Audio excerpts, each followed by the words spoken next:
Let's talk about the one person who's not only immune to the avoidance pull, but who can actually break the pattern altogether. We call them the super empath. Now, this isn't someone who feels more deeply just for the sake of suffering.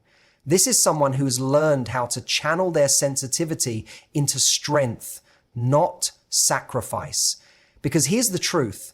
The avoidant doesn't fear connection. They fear being seen. They create distance, send mixed signals, keep you questioning yourself. But the super empath, they don't play that game. They see through it. They don't confuse inconsistency with mystery. They recognize it as emotional immaturity. Where others twist themselves into knots to earn crumbs of validation, the super empath remains centered, calm, observant. They don't beg for love, they embody it.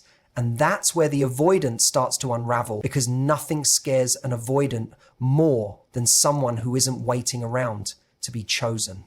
The super empath has done the inner work. They've sat with their pain, understood their worth, and now walk through life unapologetically whole. They know that peace is more attractive than drama, that love isn't meant to feel like a chase. It's supposed to feel like home. And here's the twist. The super empath doesn't fix the avoidant. They don't force a breakthrough, they walk away. And that's when the real shift happens. Because the moment you stop trying to make someone stay is the moment they realize you were the one they could never replace. And maybe they come back, maybe they don't. But by then, the super empath doesn't care, because they've already broken the grip. They've already set themselves free. So if you've been caught in the cycle of breadcrumb love, of inconsistent texts and half-hearted efforts, ask yourself this: am I acting from fear or from power? Because the super empath didn't get there by being born special. They got there by deciding, I will no longer abandon myself for someone who doesn't know how to hold me. And that choice, that's how you break the avoidance grip for good. The idea that super empaths don't chase, but instead attract by standing still in their power, flips everything we're usually told about love and connection. In a world that often equates effort with worth, it's easy to believe that if you care, you'll fight harder, try more, prove yourself. But the super empath doesn't operate that way. They've learned, often the hard way, that constantly reaching for someone who is emotionally unavailable doesn't create closeness. It only creates burnout. In a world that often creates closeness, it only creates burnout. They don't feel the need to beg for affection or convince someone of their value, because they already know their value. They understand that their energy is sacred, and that anyone who creates confusion, hot and cold behavior, or emotional distance isn't someone to be chased, but someone to be observed. The avoidant thrives when the other person is reactive, uncertain, and scrambling to decode every mixed signal. But the super empath sees through this dynamic. They don't get swept up in the emotional highs and lows, because they're not operating from a place of insecurity. Their self-worth isn't determined by someone else's availability. That stillness they hold isn't passive, it's powerful. It's the quiet confidence that says, I know who I am. I know what I deserve, and I won't lower my standards just to keep someone around. Standing still in their power means the super empath doesn't try to fix someone else's wounds to feel needed. They no longer equate overgiving with love. They realize that when they chase, they abandon themselves. So they choose to stay rooted. They set clear boundaries. They listen to what someone is showing them, not just what they're saying. And if someone pulls away, they don't run after them. They let them go, not from bitterness, but from deep respect for themselves. Ironically, it's this detachment that becomes magnetic, because the avoidant, used to being chased, starts to feel something unfamiliar, the weight of their own emotional distance. For the first time, they're confronted with someone who won't fill in the gaps for them. The super empath holds space without losing themselves in the process. They offer compassion without self-sacrifice, and in doing so, they attract from a place of grounded wholeness rather than emotional need. They become the mirror that reflects the avoidance patterns without judgment, but also without participating in them. That's the power of stillness. Not withdrawal, not coldness, but unshakable clarity in knowing what they will and will not accept. The avoidant thrives in emotional confusion because it keeps them in control. When the emotional waters are murky, when intentions are unclear and communication is inconsistent, the avoidant feels safe, not emotionally connected, but safe, because ambiguity gives them room to stay distant without confrontation. They can hide behind vague answers, deflect vulnerability, and never fully commit, all while keeping the other person emotionally invested. This is the game. And for most people, especially those with empathetic hearts, it's disorienting. They keep trying to interpret mixed messages, blaming themselves, overanalyzing every interaction, hoping if they just do more, give more, or say the right thing, things will finally click. But the super empath operates differently. They don't just feel emotions, they read them. They see patterns others ignore. They aren't easily swayed by charming words or temporary moments of connection. When things feel off, they trust that feeling. When communication lacks clarity, they don't fill in the blanks with fantasies or hopeful assumptions. They ask. And when the answer is more confusion or avoidance, they recognize it for what it is. Emotional self-protection disguised as independence. The super empath doesn't respond to confusion with chaos. They respond with calm. They don't try to match the avoidance emotional inconsistency. Instead, they bring in clarity like a floodlight in a dark room. They articulate their needs, express their boundaries, and invite openness, not through force, but through presence. And that presence is unsettling to someone who relies on confusion to stay in control. When the super empath says, "This feels unclear," or "I need honesty and consistency," it breaks the rhythm the avoidant is used to. It disrupts the comfort of distance. Because now there's someone who isn't reacting from fear, but responding with self-awareness. This emotional clarity is a kind of power the avoidant often doesn't know how to handle. It's not aggressive, it's not manipulative, it's simply honest. And in the presence of someone who won't tolerate half-love or emotional games, the avoidant is forced to face the truth. They either have to show up emotionally or they lose access to someone deeply valuable. The super empath isn't trying to fix or chase them. They're simply reflecting back the emotional environment with unflinching accuracy. And that clarity can be either an invitation for growth or a quiet ending. By the way, the dynamic shifts because confusion can't survive in the light of emotional clarity. Healing doesn't happen through fixing others. It happens through honoring your own boundaries.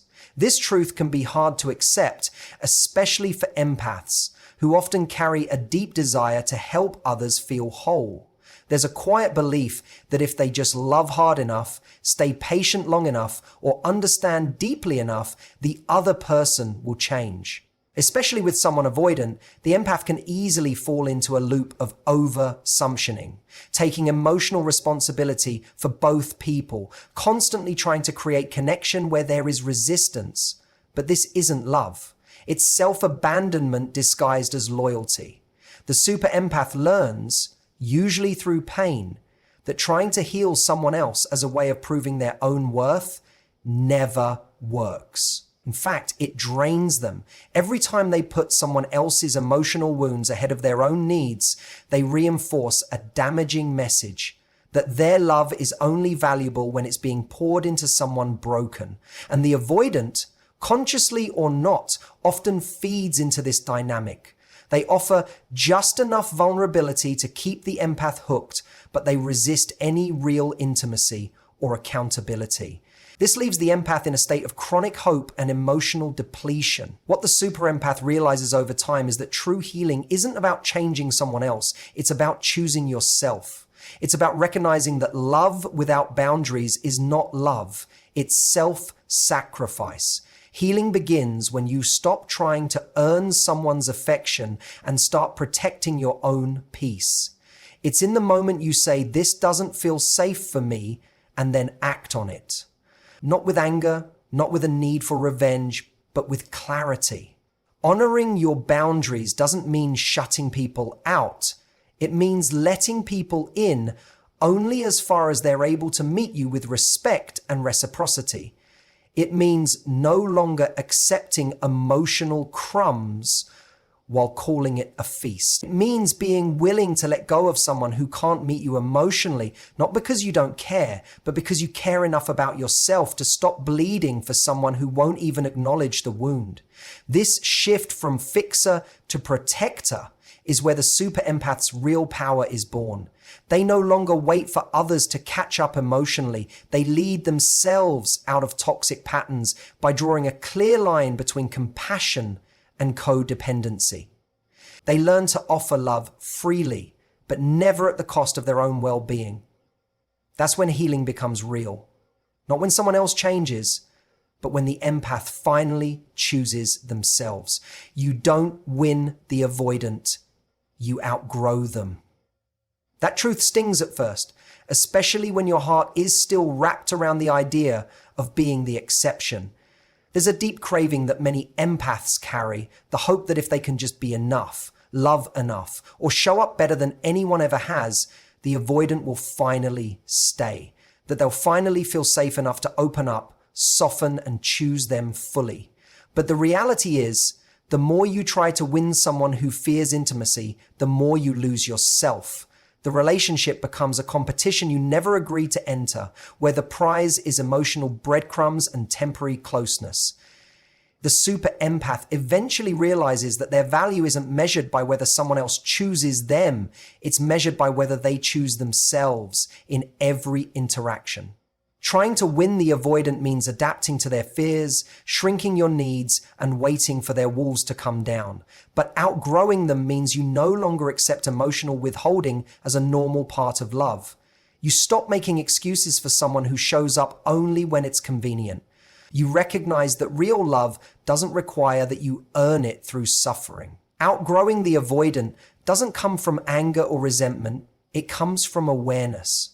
You start to see the pattern.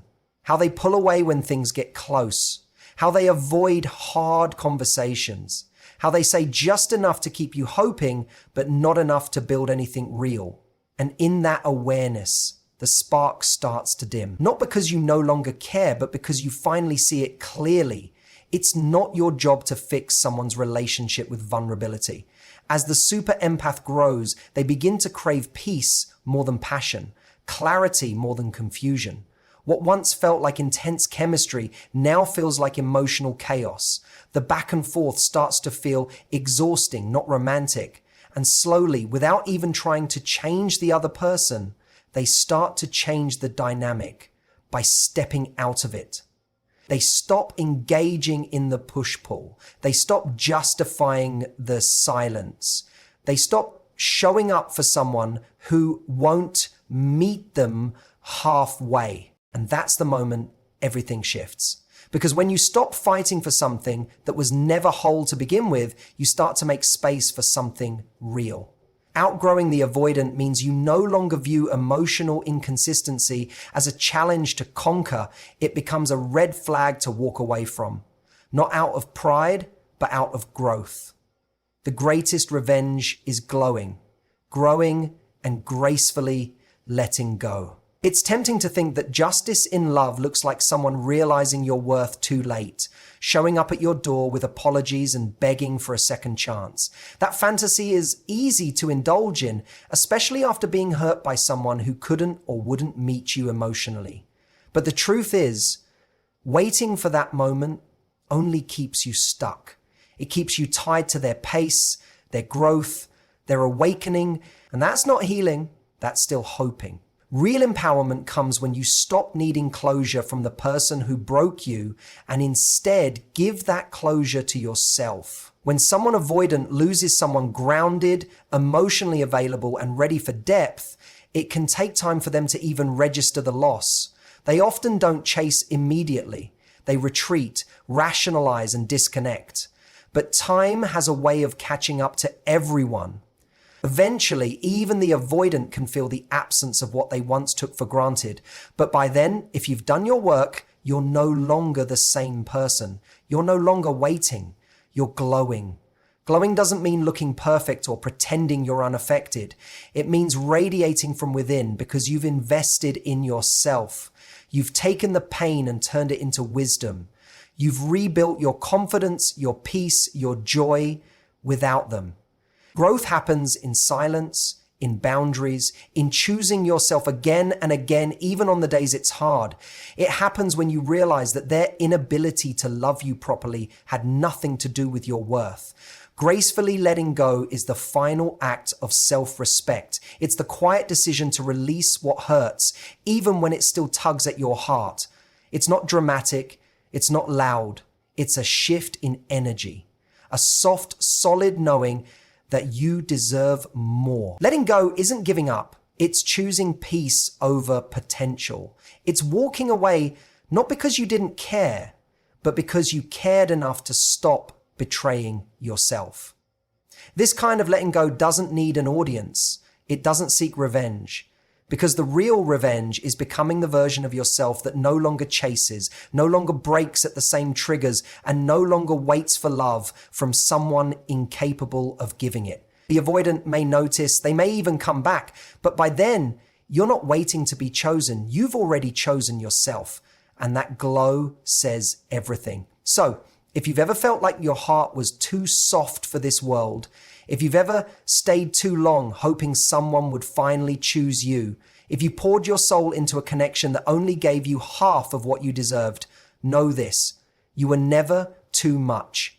You were just in a place that couldn't hold all that you are. The super empath doesn't rise by being harder, they rise by being wiser, by realizing that love doesn't have to hurt to be real, that you can be deep, kind, intuitive, and still have boundaries sharp enough to protect your peace. You don't heal by winning someone back. You heal by coming back to yourself. And the moment you stop fighting for someone to meet you halfway is the moment you start walking fully in your power. You are not here to rescue people who refuse to grow. You're here to live, to love, and to be met fully, honestly, completely. And if someone can't rise to meet you, let them go. Because when you stop chasing the unavailable, you make room for the unforgettable. Thank you for being here today. Thank you for showing up for yourself, because that's what this journey is truly about. Not fixing anyone else, but coming home to you.